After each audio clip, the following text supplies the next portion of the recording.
भारत के घने जंगल के मध्य में एक बुद्धिमान बूढ़ा बाघ विक्रम रहता था। अपने भयानक रूप के बावजूद विक्रम अपनी निष्पक्षता और करुणा के लिए जाना जाता था। एक तपती गर्मी के दिन जब सूरज बेरहमी से चमक रहा था, एक युवा खरगोश आरती विक्रम की गुफा तक कूदती हुई आई। महान विक्रम, आरती हाँफते हुए बोली, नदी लगभग सूख गई है और ताकतवर जानवर हम छोटे प्राणियों को पीने नहीं दे रहे हैं। हम क्या कर सकते हैं? विक्रम ने भौहें सिकोड़ी। यह परेशान करने वाली खबर है। आओ हम सभी जानवरों को इकट्ठा करें और एक साथ समाधान ढूंढें।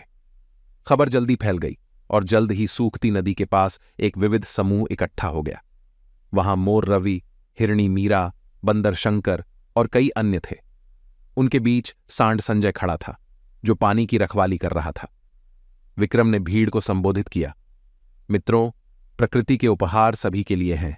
हमें निष्पक्ष रूप से बांटने का तरीका ढूंढना चाहिए। संजय ने फुंफकारा, हम क्यों बांटें? मजबूत जीवित रहते हैं, कमजोर मर जाते हैं, यही जंगल का नियम है। एक छोटी आवाज ने कहा। यह छोटू था, एक चतुर चूहा। लेकिन महान संजय, अगर कमजोर मर जाएंगे तो जंगल की सफाई कौन करेगा? फूलों का परागण कौन करेगा? नए पेड़ों के लिए बीज कौन फैलाएगा? मोर रवि ने जोड़ा, सही कहा। मेरी सुंदरता बेकार लग सकती है, लेकिन यह मेंढकों के खाने के लिए कीड़ों को आकर्षित करती है। हम सभी एक भूमिका निभाते हैं। हिरणी मीरा ने धीरे से कहा, और जब हम घायल या बीमार होते हैं तो अक्सर हम में से सबसे छोटे लोग ही चिकित्सा पौधों को जानते हैं। विक्रम ने सहमति में सिर हिलाया। देखा संजय, जंगल संतुलन पर फलता फूलता है। हर प्राणी, छोटा या बड़ा, का मूल्य है। संजय सोच में पड़ गया, लेकिन अभी भी आश्वस्त नहीं था। अचानक आरती को एक विचार आया। मैं एक चुनौती प्रस्तावित करती हूं। प्रत्येक जानवर अपने अनूठे कौशल का प्रदर्शन करे। शायद तब हम देखेंगे कि हम सभी कैसे योगदान देते हैं। जानवरों ने उत्साह से सहमति जताई। बंदर शंकर ने दिखाया कि वह कैसे ऊंचे फल तक पहुंच सकता है, उन्हें सभी के साथ बांटता है। छोटू ने छोटी नहरें खोदने की अपनी क्षमता का प्रदर्शन किया, जिससे सूखे क्षेत्रों में पानी का मार्ग बदल गया। मीरा ने औषधीय पौधों के अपने ज्ञान का खुलासा किया, जबकि रवि ने आने वाले खतरे की चेतावनी देने के लिए अपनी तेज आवाज का उपयोग किया। जैसे जैसे दिन बीतता गया, संजय भी हर जानवर की भूमिका के महत्व को देखने लगा।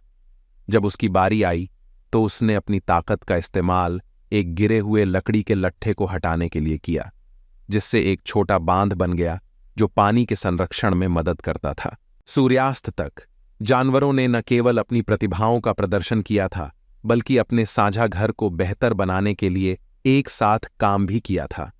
नदी अधिक कुशलता से बह रही थी, भोजन अधिक सुलभ था और नए सुरक्षा उपाय लागू किए गए थे।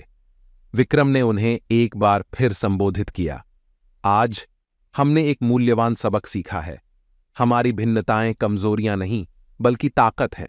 जब हम एक दूसरे के उपहारों का सहयोग और सम्मान करते हैं तो हम सभी समृद्ध होते हैं। संजय आगे बढ़ा, विनम्र होकर, मैं पानी जमा करने में गलत था। अब से मैं अपनी ताकत का इस्तेमाल सभी प्राणियों, छोटे और बड़े, की रक्षा और मदद करने के लिए करूंगा। जानवरों ने जयकार किया और उस दिन से जंगल पहले से कहीं अधिक फला फूला।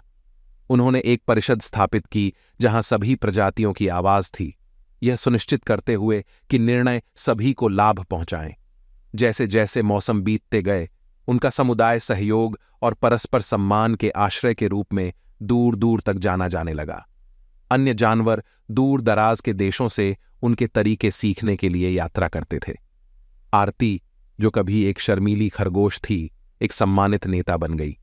वह अक्सर बच्चों को बताती थी, याद रखो छोटों, प्रकृति के महान डिजाइन में हर प्राणी का एक उद्देश्य है।